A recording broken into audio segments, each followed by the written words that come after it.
Good afternoon. So in this second stage of the afternoon, we're going to look at the impact of the QMark on examinations in Europe and beyond. So I'm going to start by looking at the reach and process. Sorry.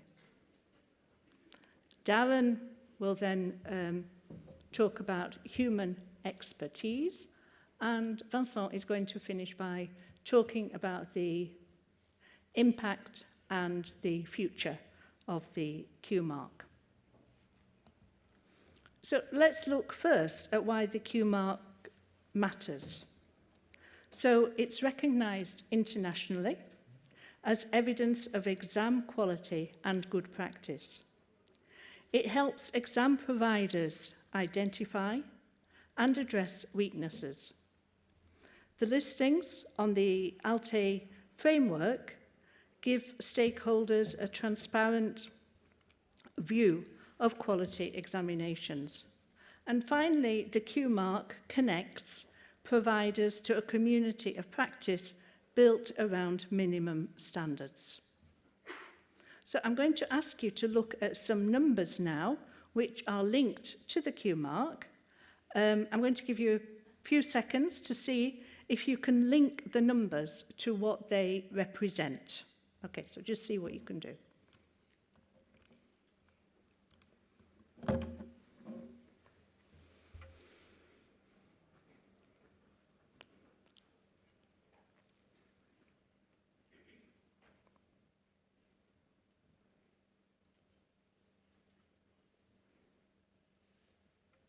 Top marks if you can get it. Perhaps, yeah. We'd expect the Board of Trustees to get 100%.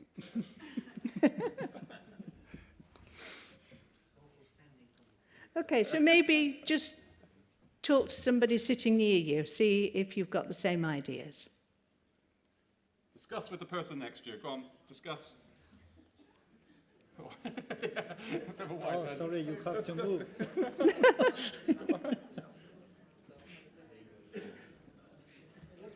Talk to a person next to you. You're not talking to people.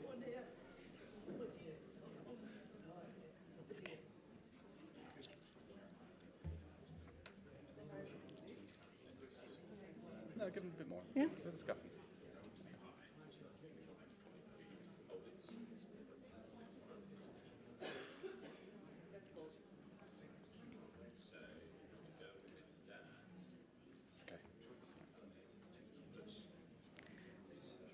Okay, let's just have a quick look at the answers here. So as Graham mentioned earlier, we've got 29 audited organisations. There are 118 QMark exam entries on the framework, of which 30 are English exams and 26 German ones. We currently have 6 auditors that are training, and they will join our 9 active auditors. And since the audit system was introduced, 123 audits have been conducted. So what I'd like to do now is to take you through the process of the audit. So the first stage is that an auditee submits an application. So that auditee needs to be a full member, or they need to be an organisation that's applied for full membership and their application has been approved. Once the application has been submitted, it's reviewed by the standing committee. Then an auditor is appointed, and they work with the auditee. They need to review the documents. It often involves an audit visit, and give feedback on the exam. Once the report has been agreed between the auditee and the auditor, that is then reviewed by the standing committee. And the standing committee decides the final outcome of the audit. Once an audit is resolved, the auditee receives an official outcome letter, a certificate, and also the exam appears on the framework with a Q mark.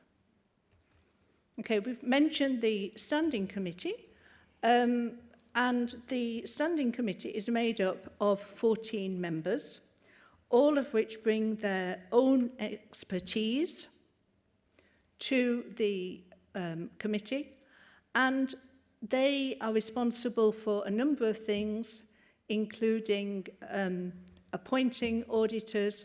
They review the reports, make sure that they're monitoring those for consistency in the decisions that are made, and they decide the final outcome of any audit. Okay, so I'm going to hand over now to Darren, who's going to talk about the human part of the audit. Thank you, Helen. Get a bit closer, I can't see the screen. Yeah, humans got bad eyesight. I can't just...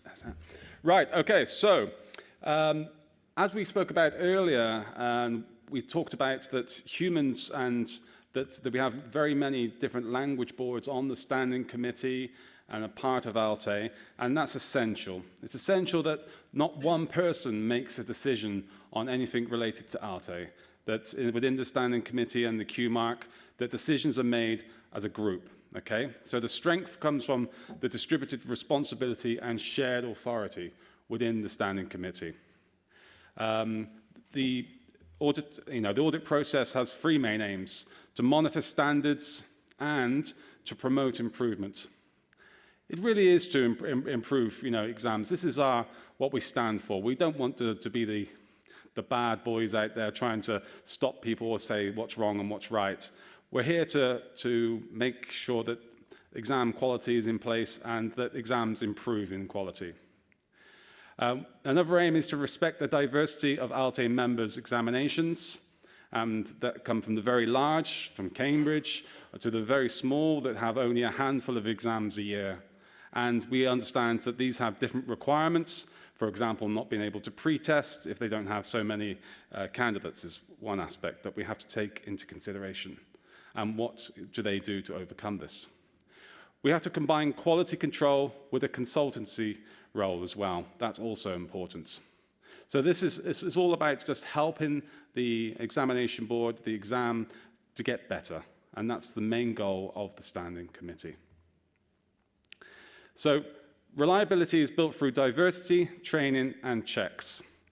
We have, as Helen was saying, we have a handful of experienced auditors, and we've got more in training at the moment. And each one of those adds something new and different to the meetings. I can tell you in the standing committee meetings, none of them run smoothly. There are, let's say, discussions between each of the auditors and people on the standing committee.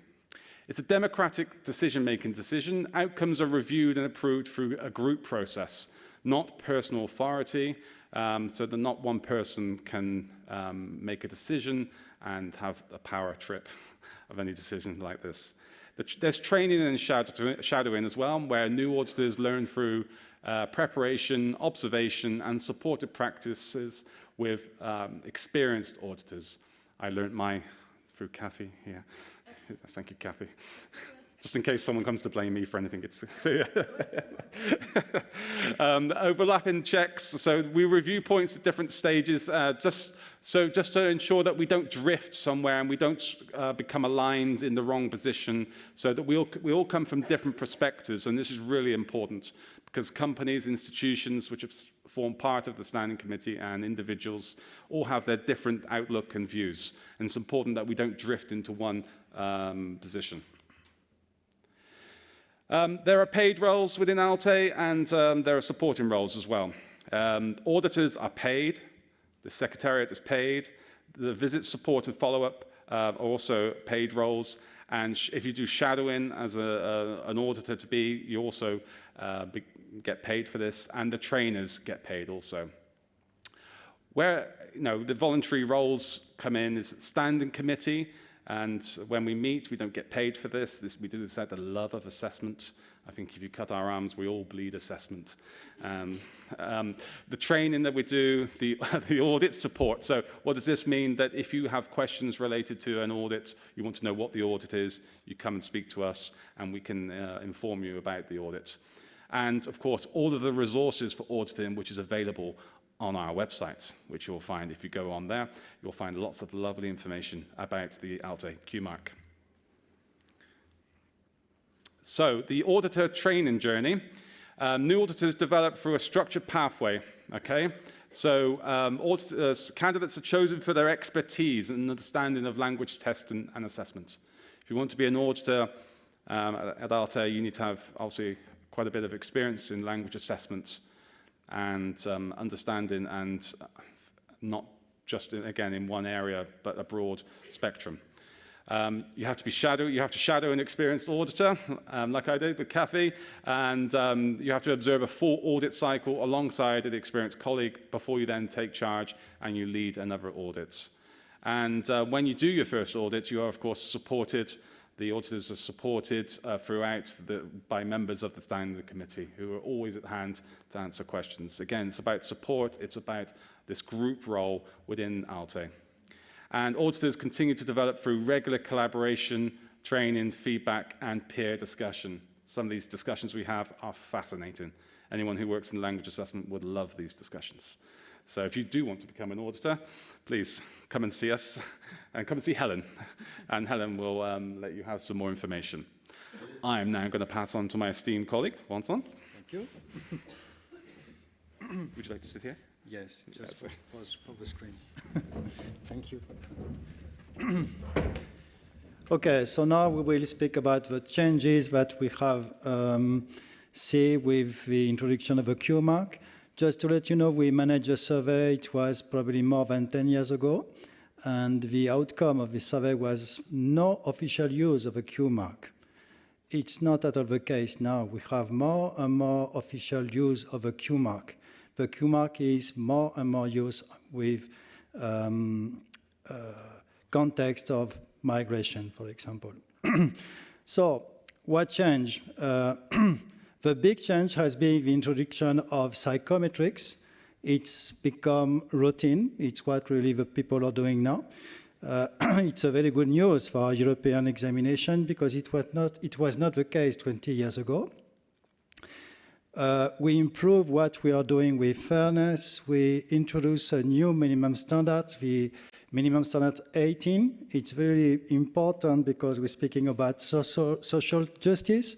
And we have a way, at least, to inform the people about what is happening with the impact of our examinations. What we are saying is the quality improvement in practice. What does it mean? It means that after the audit or during the audit process, we ask the ALTE member to change the specifications of the examination. So, for example, we ask the ALTE member to add some task or to add some raters in the process to make sure that the level of reliability is good enough. If we're speaking about the impact by numbers, we have audited 29 organizations. It means that it's 118 exam entries on the framework, more than 30 languages level combinations, and we have 9 active auditors across Europe. You know that to have 9 active auditors, it's quite challenging. It's a huge amount of skills that you have to put in the same people.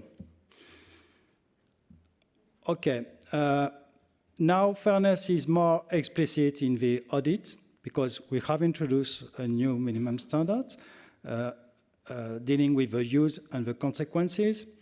So we are speaking more and more about bias and fairness review. We are centered with candidates, and what we are saying is that we are checking that what the people are claiming is really what they are doing, you know, it's really what is important for us. So you have here some example of quality improvement in practice or real impact. We have introduced new or revised task, which is something that is really important for me. You can imagine that you are telling to a test provider that they have to change their specifications. It's really changing the reality, this one. We are dealing with rating reliability in the AI area. So basically what we are doing is to revise how to use, for example, automation with reliability and to be on the safe side of reliability, relevancy, and how to deal with that. So it's fascinating because things are changing now, and what we are doing is to adapt our audits to this new reality. So we have some bias analysis, and we are reviewing that. Probably we will improve bias analysis in the future. We get better information for the candidates. Now you have some questionnaires for the candidates with their faults to better understand what is really happening with your examinations.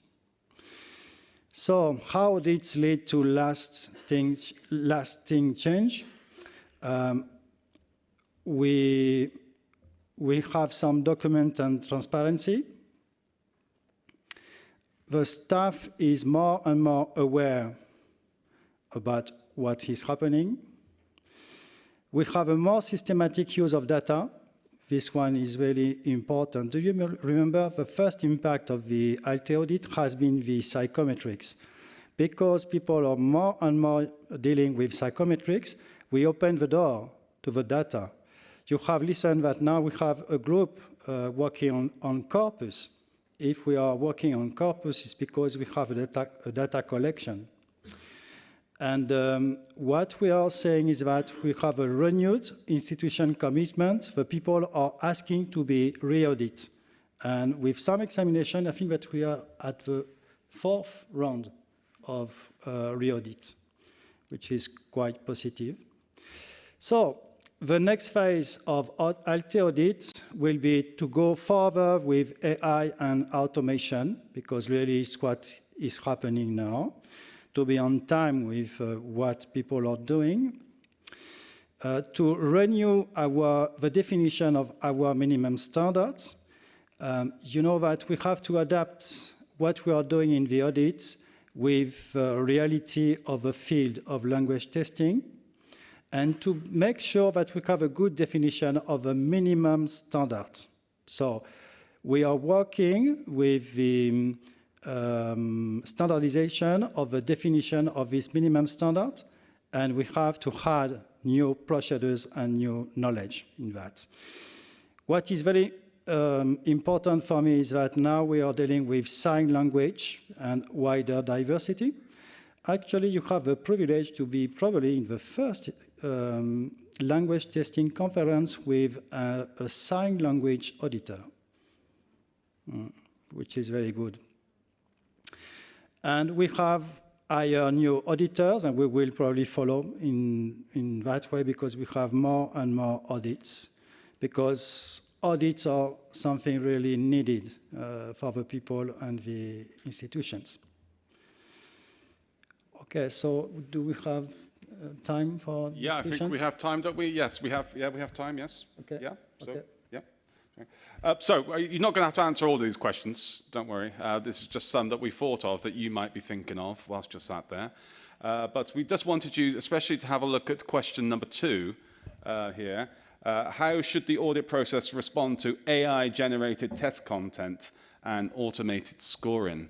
How do you think that we should audit tests which automate item generation, for example, that are out there, and that have other AI-related aspects of their test development? If you have any thoughts of that, please just quickly now, just for 1 minute, I know that you're so eager to do this, but discuss with the person sat next to you. If you're not sat next to somebody, please find somebody to talk to, because we have about 5 minutes left, please, so don't sit there in silence. Please find someone to sit next to and start talking and discussing question number 2, please.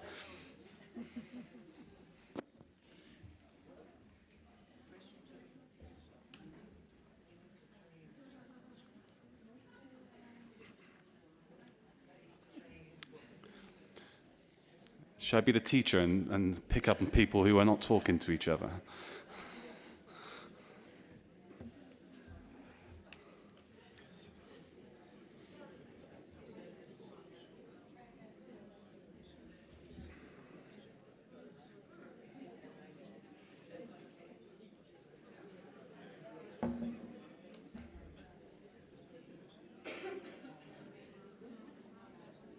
Okay. We're ahead of time. Yes. I don't know about the time because I have 5 minutes here, but She showed the 5 minutes, so we got about 2 minutes left. minutes. Okay. And then Q&A. Just 2 minutes.